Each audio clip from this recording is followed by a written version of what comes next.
Assalamualaikum friends, today I will discuss how to install SSD in laptop. Hold down the power button for 5 seconds to discharge residual electricity. Disconnect the power cable and remove the battery.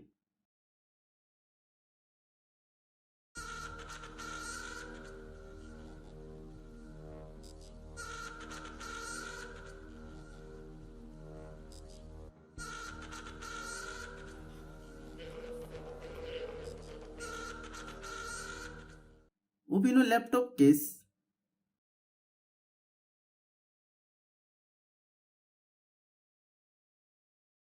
Plug the SSD into your system.